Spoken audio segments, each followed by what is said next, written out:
High, আমি রক্তিম। আজকের এই ভিডিওটা হচ্ছে আমার কমেন্ট এসেছিল একটা ভিডিওতে যে মহাভারত বিষয়ক কিছু বইয়ের সাজেশন খোঁজ এরকম একজন চেয়েছিলেন। তো সেই কমেন্টের বেসিসে এই ভিডিওটা বানাচ্ছি। এই ভিডিওটা দুটো অংশ আছে, একটা হচ্ছে সাজেশন রয়েছে, একটা হচ্ছে খোঁজ রয়েছে। যেগুলো আমি পড়িনি সেগুলো খোঁজ, আর যেগুলো পড়েছি সেগুলো সাজেশন হিসাবে যাবে। সাজেশন ভিডিওগুলো আমি প্রথমে দেবো, অর্থাৎ সেই বইগুলো আমি প্রথম দিকে বলবো। এবং বলাই বাহুল্য, মহাভারতের আমি যা যা পড়েছি এখনো অবধি একটাও খারাপ লাগেনি। এবং সমস্ত বই মহাভারতের একটা ঘটনাকে তুলে সেটাকে ডেসক্রাইব করা এবং তার তত্ত্বগত ব্যাপারে কিছু কিছু আলোচনা করা, বিশ্লেষণাত্মক, এবং প্রত্যেকটি আমার ভালো লেগেছে। এখানে পরপর আমি বলে যাব, কোনো রেটিং এর কোনো ব্যাপার নেই, পরপর যেরকম আসছে বলে যাবো। আর কিছু কিছু বই এই মুহূর্তে আমার কাছে নেই, আমার দাদা নিয়ে গেছে ধানবাদে, সেগুলো আমি দেখাতে পারবো না। যেগুলো আছে সেগুলো একবার করে দেখিয়ে দেব। দৈবাদিষ্ট প্রথম যে বইটার নাম বলবো, এটা আউটস্ট্যান্ডিং বললেও কম বলা হয়। এই নিয়ে আমার ভিডিও আছে আলাদা করে, সেই ভিডিওটা আপনারা দেখতে পারেন। এবং এই বইটা হচ্ছে যুধিষ্ঠিরের আসল বাবাকে, সেই নিয়ে একটা আলাদা হাইপোথেসিস, আলাদা একটা থিওরি এস্টাবলিশ করার চেষ্টা করেছেন লেখক সৌরভ মুখোপাধ্যায়। এবং অশ্বত্থামা, দ্রোণাচার্য, ধৃষ্টদ্যুম্ন, এই সমস্ত কিছু, একলব্য, এদের মধ্যে কমপ্লেক্স রিলেশনশিপ ডায়নামিক্স খুব সুন্দর ফুটে উঠেছে এই লেখা দৈবাদিষ্টতে। আমার পড়া অন্যতম সেরা বই হচ্ছে দৈবাদিষ্ট। আমার 2023 সালের সেরাদের সেরা বইয়ের ভিডিওতে একে আমি জায়গা দিয়েছি।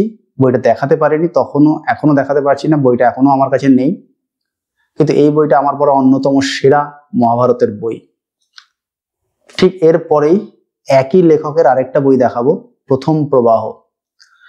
এটা হচ্ছে সত্যবতী আর ভীষ্মর সম্পর্ক নিয়ে।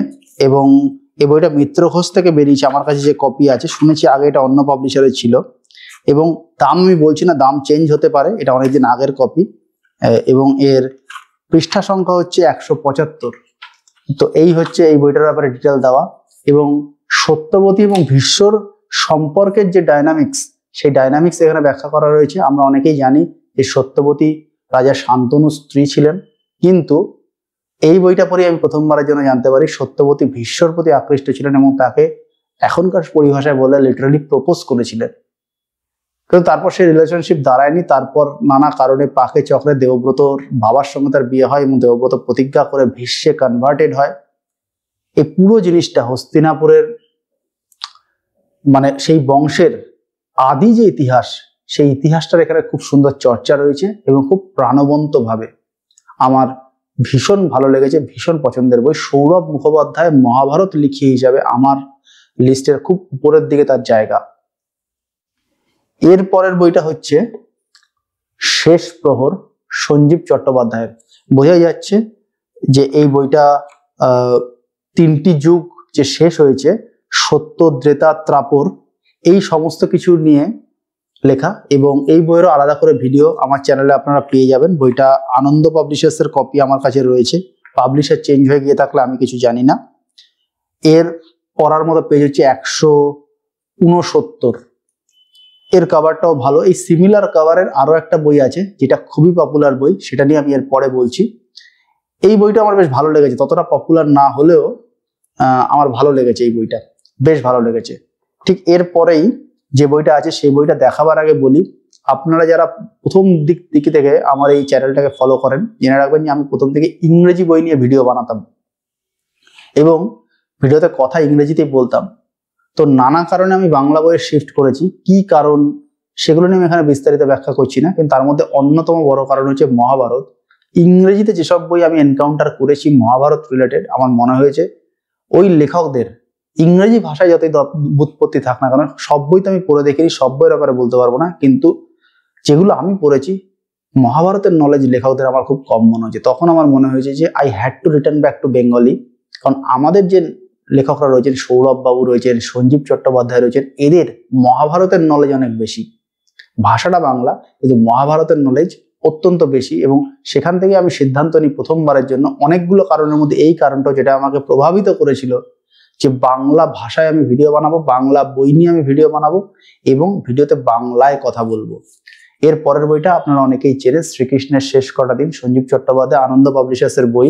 আবারও আমি দাম বলবো না, এর পেজ সংখ্যা হচ্ছে 104 এবং এটা একাডেমি অ্যাওয়ার্ড পাওয়া বই, খুব পপুলার বই। এবং এই বইটা শুরু হচ্ছে এরকম একটা জায়গা থেকে, যখন কুরুক্ষেত্র যুদ্ধ শেষ হয়ে গেছে এবং যুধিষ্ঠির গান্ধারীর সঙ্গে দেখা করতে যাবে, যে যুদ্ধ শেষ হয়ে গেছে, কৌরবরা সকলে বীরগতি প্রাপ্ত হয়েছে, তো যুধিষ্ঠির দেখা করতে যাবে গান্ধারীর সঙ্গে। কৃষ্ণ বলবেন না, কৃষ্ণ যুধিষ্ঠিরকে রেস্ট্রিক্ট করবে, বলবে মানে পৃথিবীর সবচেয়ে বড় শোক গান্ধারী পেয়েছে, সেই সময় পুত্র শোক পেয়েছে, তাই সে গেলে তাকে অভিশাপ দিতে পারে গান্ধারী। কৃষ্ণ এটা অ্যাজিউম করেছিল, অনেক আগে থেকে ফোর্সই করতে পেরেছিল। তো কৃষ্ণ যুধিষ্ঠিরকে রেস্ট্রিক্ট করে বলবে না, তুমি না, আমি যাচ্ছি পাণ্ডবদের পক্ষ থেকে গান্ধারীর সঙ্গে দেখা করতে। এবং সেখান থেকে শুরু হবে, গান্ধারী অনেক কিছু বলবে এবং লিটারালি গান্ধারী কিছুটা প্রুফও করবে যে এই যুদ্ধটা কৃষ্ণ তুমি চাইলে থামাতে পারতে, কিন্তু তুমি চাওনি। এই নিয়ে একটা দার্শনিক ব্যাখ্যা এবং খুব সুন্দর ব্যাখ্যা। মানে শুরু হচ্ছে যেখানে একটা ব্যাটেল ফিল্ডের মধ্যে মরা মানুষ, তার হাত পা মুন্ডু পড়ে আছে, ঠিক এইরকম একটা জায়গা থেকে, শিয়াল কুকুর শকুন এরা ঘুরে বেড়াচ্ছে, এইরকম একটা জায়গা থেকে খুবই খুবই মন ছুঁয়ে যাওয়া একটা লেখা। এবং এতটাই ভালো লেখা যে সত্যি কথা বলতে এই লেখাটা যখন আপনারা পড়বেন এবং এই প্রত্যেকটা লেখা যেগুলো আমি খোঁজ দিলাম, দার্শনিকভাবে আপনাকে এত ইম্প্যাক্ট করবে যে আপনার বিরাট ভালো লাগবে। এরপরে মহাভারত যে লেখাটা, সেটা দর্শন অতটা নেই, কিন্তু তার মধ্যে রোমান্স রয়েছে, অর্জুনের জীবনের রোমান্স। অর্জুন অজ্ঞাতবাসে একবার তো পাশা খেলায় হেরে গেছিল সবার সঙ্গে, আরো একবার অজ্ঞাতবাসে অর্জুন গিয়েছিলেন, কারণ যুধিষ্ঠিরের সঙ্গে যখন দ্রৌপদী ঘনিষ্ঠ অবস্থা ছিল, অর্জুন সেটা দেখে ফেলেছিল। ওদের মধ্যে একটা আন্ডারস্ট্যান্ডিং ছিল যে সেই সময় কেউ দেখবে না, তো অর্জুন দেখে ফেলার জন্য অর্জুনকে শাস্তি দেওয়া হয় একটা অজ্ঞাতবাস। সেই অজ্ঞাতবাসে গিয়ে অর্জুন তার বিভিন্ন পরবর্তী স্ত্রীদের সঙ্গে মিট করে এবং তাদের সঙ্গে প্রেম হয়, বিয়ে হয়, এই সমস্ত কিছু হয়। বইয়ের নাম অর্জুন ও চার কন্যা, আনন্দ পাবলিশার্সের বই, তিলোত্তমা মজুমদার। এটা রবিবাসরী হতে সিরিজ হয়ে বেরোতো, আমার মা সেই সময় পড়েছিল, মায়ের সাজেশনে এটা পড়া এবং কেনা। এই বইয়ের রিডেবল পেজের সংখ্যা হচ্ছে 198 এবং সেই চার কন্যা হচ্ছেন উলুপি, চিত্রাঙ্গদা, সুভদ্রা এবং দ্রৌপদী। এবং প্রত্যেকের সঙ্গে অর্জুনের যে কি সম্পর্ক এবং প্রত্যেকে অর্জুনকে কিভাবে চাইতো, প্রত্যেকেরই হাজব্যান্ড হচ্ছে অর্জুন, কিন্তু অর্জুনকে তারা কিভাবে চাইতো, সুভদ্রা কিভাবে চাইতো, দ্রৌপদী কিভাবে চাইতো। দ্রৌপদী অনেক বেশি পজিটিভ ছিল, সুভদ্রা অনেক বেশি বেটার হাফ হয়ে ওঠার চেষ্টা করেছিল, এই সমস্ত কিছু। উলুপি, চিত্রাঙ্গদার সঙ্গে আবার একটা রাজনীতি যোগাযোগ ছিল, যেখানে চিত্রবাহন রাজা চেয়েছিলেন যে বিয়ের পর যে সন্তান হবে সেই সন্তানকে রেখে তুমি চলে যাবে, এবং তিনি জেনেছিলেন যে তার ছেলেই হবে। কিভাবে জেনেছিলেন সেটা অতটাই বইতে লেখা নেই, বব্রুবাহন হবে, তুমি চলে যাবে। তো এই পুরো বিষয়টাকে এখানে খুব সুন্দর করে তিলোত্তমা মজুমদার ব্যাখ্যা করেছেন। আনন্দ পাবলিশার্সের বই, আমার বেশ ভালো লেগেছে। এরপরের বইটা আবারও যুধিষ্ঠিরকে নিয়ে, এটা গতবারের আগেরবার বইমেলা থেকে কিনেছিলাম, তমাল বন্দ্যোপাধ্যায়ের লেখা পাণ্ডু।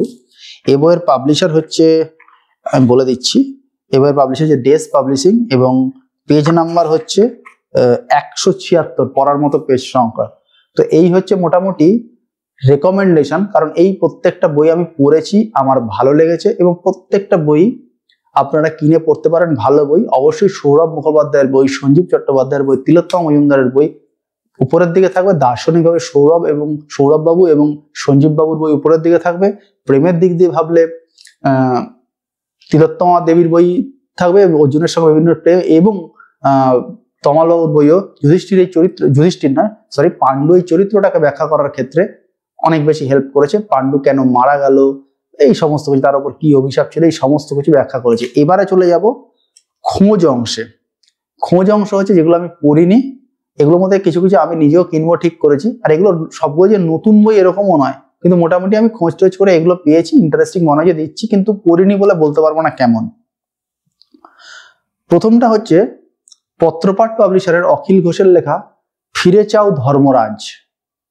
যুধিষ্ঠির রিলেটেড হতে পারে, কারণ যুধিষ্ঠির ধর্মপুত্র একটা থিওরি অনুযায়ী, যদিও দৈবাদিষ্টতে অন্য একটা থিওরি বলা আছে, হতে পারে এটা।